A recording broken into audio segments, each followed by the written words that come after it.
मुन्ना शुक्ला जिंदाबाद जिंदाबाद जिंदाबाद, लालू यादव जिंदाबाद जिंदाबाद जिंदाबाद, आरजेडी जिंदाबाद जिंदाबाद जिंदाबाद। म्यूजिक बाय सबीर बाबू।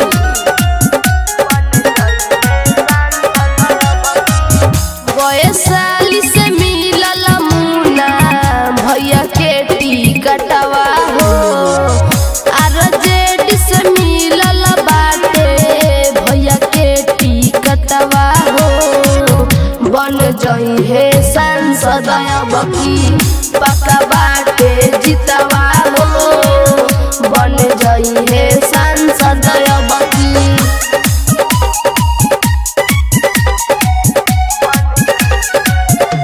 साई आरती रिकॉर्डिंग स्टूडियो लालगंज वैशाली। पूरा वैशाली के लोगवा करता सपोर्ट हो, अब की है विधायक बनी है। पूरा वैशाली के लोगवा करता सपोर्ट हो, इनके जीतावल जाई है बापीरतवा हो। बन जई है सांसद बकी पक्का बाटे जितवा हो, बन जई है सांसद बकी।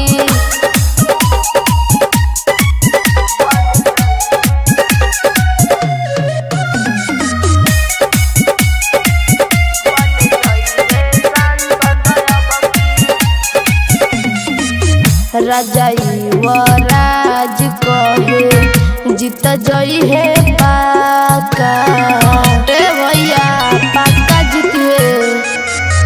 राजा युवराज कहे जीत जई है पाका, इनके तो बहल बारे हवाई सीटवा हो।